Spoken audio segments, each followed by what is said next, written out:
After returning from a week-long international trip, I was pleasantly surprised when my mother-in-law, Linda, called me with an air of victory. She mentioned something about a $30,000 windfall we had apparently saved. Confused, I tried to recall any recent instance where I had amassed such a sum. As a freelance jewelry designer, I maintain a savings account for unexpected expenses, but I certainly don't keep large amounts of cash around. My bank card was securely with me, and normally, no one else has access to withdraw such a substantial amount from my account. He gave it to me, so I took it from the sideboard drawer, Linda declared over the phone, leaving me bewildered. Before I could understand more, she quickly thanked me and hinted at counting on me for future financial help before hanging up. I was left puzzled about the missing $30,000 until Kevin, my husband, returned home and cleared up the confusion. It was a misunderstanding. However, a month later, Linda bombarded me with numerous calls. I chose to ignore them initially, but the constant ringing eventually compelled me to answer. Over 60 missed calls displayed on my phone screen was disconcerting. As I picked up, Linda's shrill voice filled the room, accusing me of ignoring her. Her tone suggested she felt wronged, but to me, it was merely the consequences of her assumptions. My life as Mary, a 35-year-old busy freelance jewelry designer wanting children but overwhelmed by work, is shared with my equally busy husband Kevin. He originally had a corporate job but now assists me in managing my growing design business. Early in our marriage, my designing gigs were sparse and we largely depended on Kevin's steady income. Now, as my business flourishes, our roles and responsibilities have evolved, but so have our challenges, like dealing with unexpected family misunderstandings about money. As I neared the age of 33, my career as a jewelry designer had begun to flourish, necessitating better organization of my increasingly hectic schedule.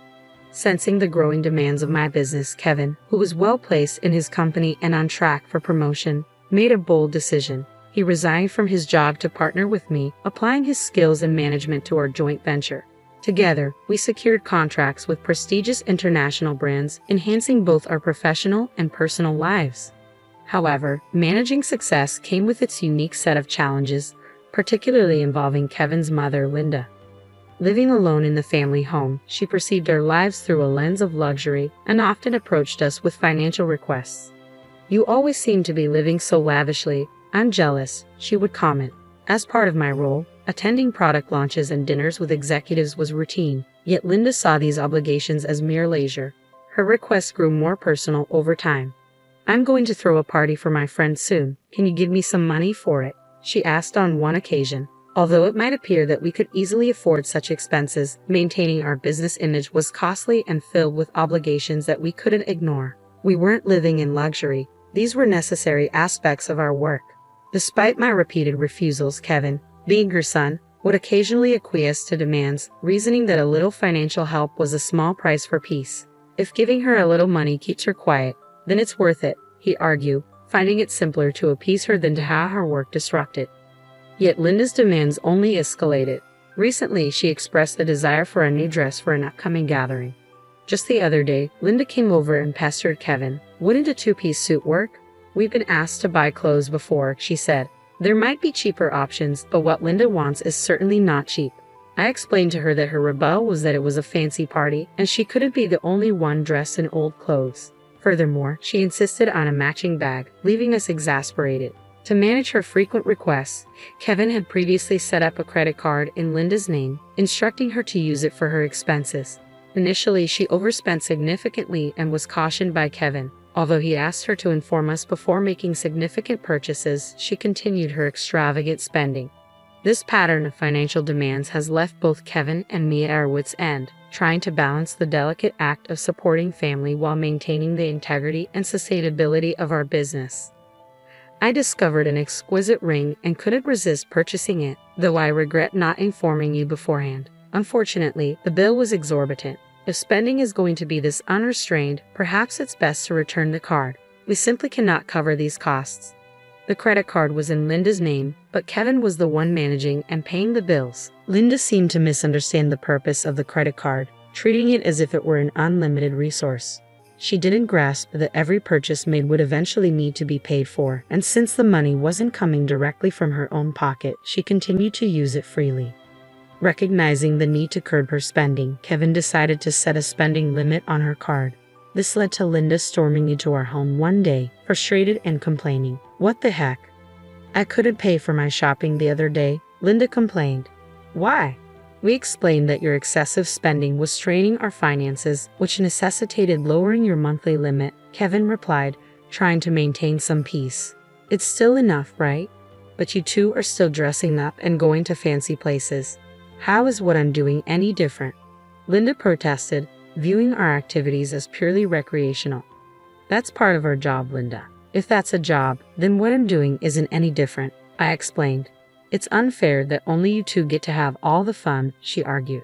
While it's true that our work involves attending product launches and parties in luxurious venues, these are professional obligations, not leisure activities, despite her misconceptions. Setting a spending limit on Linda's credit card seemed to have calmed the situation somewhat. Occasionally, Linda would visit and air her grievances to Kevin, but overall, life proceeded without major disruptions. As the end of the year approached, an exciting opportunity presented itself. A foreign brand manufacturer approached me with a proposal to expand our business dealings by relocating our base overseas. The prospect thrilled me, as it could potentially elevate me to the ranks of top-tier designers. Kevin, ever supportive as my manager, was all for taking the leap. "It's a chance we have to take," he affirmed. However, the prospect of moving abroad brought a new concern. Linda. Given her past behavior, it was a legitimate worry that she might insist on joining us overseas. The idea of living internationally was appealing, yet the thought of dealing with Linda's demands in a new country was daunting. When we shared our plans to move overseas for work with Linda that weekend, she responded exactly as we predicted. "I want to come too," she declared, assuming our move would be an endless vacation. "We're going there for work. It won't be as leisurely as you think," Kevin tried to clarify. "You're trying to trick me. You plan to live even more lavishly there without me watching," she accused. "We're not moving there permanently. We'll come back after our work is done," I assured her. I explained, trying to ease her concerns. "Yes," she retorted, "you're saying that, but you're planning to leave me behind, aren't you?" Exhausted by this repetitive argument, both Kevin and I were weary. In an attempt to compromise, Kevin suggested, "Okay, we can't take you with us, but how about we pay for a week-long trip for you instead?" Linda perked up at this. "Really? Are you sure? We'll cover your flight and hotel, but you'll need to manage the rest," Kevin affirmed, pleased at least for the moment. However, the peace was short-lived. A few days later, while Kevin was preoccupied with the overseas move arrangements, Linda dropped by unexpectedly. "Hey, Mary," Kevin said, "but I want to shop over there too. Can you give me some money?" she asked. "What about the card that Kevin gave you?" I inquired, knowing she had a designated credit card for such expenses. Linda's face fell. "That's the thing. Kevin finally took it away from me the other day," she admitted. It appeared she had been reprimanded for overspending, and anticipating the challenges of managing finances with different currency rates overseas, Kevin had confiscated the car. "I don't have that kind of money on hand either. I can't give you money without Kevin's approval." "Can you ask him?" I suggested, knowing full well Kevin's stance. "It's no use asking him. That's why I'm asking you," she pressed, raising her voice in frustration. Despite this, Linda did end up going on a 10-day trip abroad, which I assumed Kevin managed to fund somehow. Upon her return, she called me, brimming with excitement. "I'm back, and it was so fun." She excitedly shared tales of her sightseeing and dining adventures. "Though I hadn't asked, and I overbought souvenirs. I could have fit them in my suitcase if I had them shipped here. Can't wait for them to arrive," she exclaimed. "That's nice," I replied, trying to keep my tone neutral despite feeling a bit overwhelmed. "Thanks to the money you saved up, I had a blast," she exclaimed. "Saved up money? What are you talking about?" I responded, puzzled and a bit alarmed, having no recollection of setting aside money for her splurge.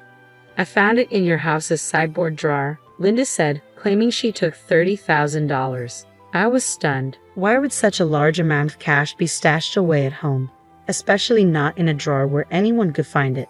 Confused, I confronted her. "I'm not sure what money you're talking about, but taking it from our house without permission is theft, even if you're family. Do you understand that?" I asked.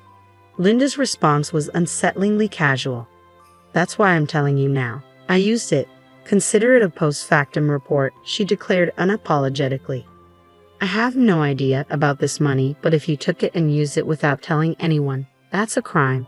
And if it was something Kevin had set aside for an important transaction, it's even more serious, I explained, trying to make sense of the situation. Despite this, there hadn't been any noticeable disruptions in our business finances during her trip. You two live so extravagantly, so why can't I have a little of that? Think of it as doing a favor for your parent. It's not a big deal, right?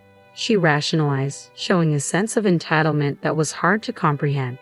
It's one thing to ask for help from your son and his wife, but this is not how you should behave after taking someone else's money, I replied, still in disbelief. I'm glad you enjoyed your trip. I'll have to discuss this with Kevin when he returns, I continued. Kevin will understand. After all, I'm his only mother, and $30,000 isn't much to him, she assumed. All right, I'll pass the message along, I said, astounded by her lack of awareness. Later that evening, when Kevin came home, he looked troubled. Mary, do you know about the money? I left it in the drawer, he asked urgently. 15 days ago, I withdrew it from my bank account, and now it's gone. Keeping such a large sum in a drawer, didn't you think it was careless? He questioned. I needed cash immediately for an urgent payment. Do you know anything about it? It suddenly clicked. Linda's earlier call, thanking me for the $30,000 and mentioning how much fun she had, made sense now. It was Kevin's money, meant for a crucial purpose. Kevin, today Linda called, thanking us for the $30,000 and saying she had a blast with it. I didn't understand what she meant until now, I explained, piecing everything together. So it was Kevin's money, but what was such a large amount meant for? I asked. Hey, if it wasn't for a business payment, we've been doing bank transfers for a long time, right? Why cash all of a sudden? I questioned, trying to understand the whole scenario while dealing with the ramifications of Linda's actions. I was aware it was Kevin's money that had disappeared, but the full context was still unclear to me. Linda, it turned out, had taken the money without informing us, and I needed to understand why. I asked Kevin, puzzled by the situation. Kevin began to unravel the backstory. After he had reduced the credit limit on Linda's card, she started secretly borrowing money from various sources, including consumer finance cards and credit cards she had opened without our knowledge. When Kevin discovered her growing debt, he took away all her cards and withdrew cash to settle her debts directly, aiming to bypass the banking system to keep our business accounts clean and maintain trust with our partners. This was also partly a farewell gesture as we're moving abroad and won't be around to manage such issues for her, Kevin explained. I plan to handle her debts discreetly to prevent our financial records from getting complicated. A month had passed since then, and as I was busy packing for our move, Linda's frequent calls became hard to ignore. When I finally took her call, her voice was tinged with desperation. Why aren't you answering my calls? I've called so many times, she said, almost in tears. I'm sorry, Linda. I've been caught up with the move. What's going on? I asked, trying to remain calm and give her a chance to explain her side. It's not just one thing, it's everything. They're asking for payments almost every day. It's too much, Linda confessed, her voice cracking under the strain. Have you tried contacting Kevin about this? I inquired, hoping she had sought his help first. He seems to be blocking my calls. I can't get through to him at all, Mary. You're my only hope now. Please help me, she pleaded. I realized then just how complex the situation had become. Linda's financial recklessness had led her into a labyrinth of debt, and now, isolated from Kevin's assistance, she was turning to me as her last resort. As we prepared to start anew in a foreign country, the challenges of dealing with Linda's financial chaos loomed large, demanding immediate attention before we could fully focus on our new beginnings. I was taken aback by Kevin's drastic approach toward his own mother. If he had used the prepared funds to directly settle Linda's debts, this distressing situation might have been avoided. Instead, Linda was now overwhelmed with collection letters and relentless calls from finance companies and consumer lenders. It was a scene reminiscent of something from a dramatic film, one I had never expected to witness in real life. I'll talk to Kevin, but I can't guarantee what he'll do. A son should help his mother in trouble, right? Please ask him for me, Linda pleaded at the end of our conversation. However, with our impending business expansion and our financial resources already stretched thin, we couldn't afford to further assist Linda, especially given that she had misused the money meant to settle her debts. When I relayed the details of the call to Kevin upon his return home, he responded with a mixture of fatigue and resignation. I had planned to sort things out before we left, but she squandered that chance herself, he said coldly. Indeed, the money was originally earmarked to clear Linda's debts, but she had instead blown it on a lavish trip, leaving no room for excuses. As Linda's calls persisted, I followed Kevin's lead and set her number to block, although part of me wished to help her. After all, she was Kevin's mother, but there was nothing I could do if he had chosen to detach from the situation. Meanwhile, the day of our move overseas was quickly approaching, and I still had a lot to pack. Amid the chaos of packing, I discovered another troubling piece of news. Linda had resorted to selling her house to manage her debts. It turned out she had concealed even more liabilities than we knew. The total amount was so substantial that even after selling her property, she couldn't cover it all. The thought of losing the family home where Kevin had grown up was profoundly upsetting. "Hey, our family home is gone. Are you okay with that?" I asked, sensing his sadness. "How can I be okay, but there's nothing we can do," Kevin replied, his voice tinged with sorrow. Losing the house where he grew up must have felt like a great loss, akin to how I felt when I lost my parents' house early in life. In the midst of these complex feelings and the heavy task of packing, we had to come to terms with the fact that some situations were beyond our control and focus on our future. As we prepared to start anew in a different country, the bittersweet reality of losing a family home struck me deeply. I observed the situation unfolding with Kevin. Unlike my past experiences, Kevin had not only lost the tangible structure where his earliest memories were formed, but also his emotional sanctuary. All this while his mother, Linda, is still alive. It's an indescribable feeling, the mixture of loss and displacement, especially under such painful circumstances. I thought, the impact is profound and complex, far more than mere bricks and mortar. It's about losing a part of one's history and the comfort of a place to return to that no longer exists. Linda, now residing in a modest apartment, faces the daily grind of managing her debts. She works part-time, a challenging reality given her age. Employment opportunities for the elderly are not just limited, they're often physically demanding and less rewarding. This stark new reality for her is a drastic shift from her previous life, believed to be filled with unchecked spending and financial freedom. Though sympathy naturally arises seeing her struggle, it's tempered by the knowledge that her situation is the direct result of her own financial imprudence. Life teaches us that actions have consequences, and Linda's case reaffirms the harsh truth that financial responsibility is crucial at any age. Back in our new environment, the business is thriving beyond our initial expectations. The move overseas has catapulted our brand into the international spotlight, bringing in a flurry of inquiries and offers from various corners of the globe. Every new email and call brings potential for expansion and collaboration, which is incredibly exciting but also immensely demanding. The success is exhilarating, however, it envelopes our entire lives, leaving little room for anything else. Days blend into nights as we navigate time zones and cultural nuances, striving to make the most of this golden opportunity. Despite the professional achievements, our personal lives bear the weight of our relentless schedules. The dream of expanding our family seems more like a distant vision, something we hope to circle back to when the waves of immediate demand subside. Kevin, who juggles multiple roles from logistics to client management, feels this strain acutely. As partners in both life and business, we find ourselves pondering the future and our priorities, wondering how we can align our professional goals with our personal desires. As I look out of our apartment window, taking in the view of the far landscape, the neon lights blur into the night, mirroring the blur of our daily lives. It's a view filled with promise and anonymity. A stark contrast to the familiar streets we once knew. This city, vibrant and relentless, is now our home, yet it starkly contrasts with the quiet, steady life we left behind. The complexity of our new life is exciting but also daunting, filled with endless tasks and decisions that challenge us at every turn. Navigating this new chapter, I often find myself reflecting on Linda's situation and the broader implications of our familial and financial decisions.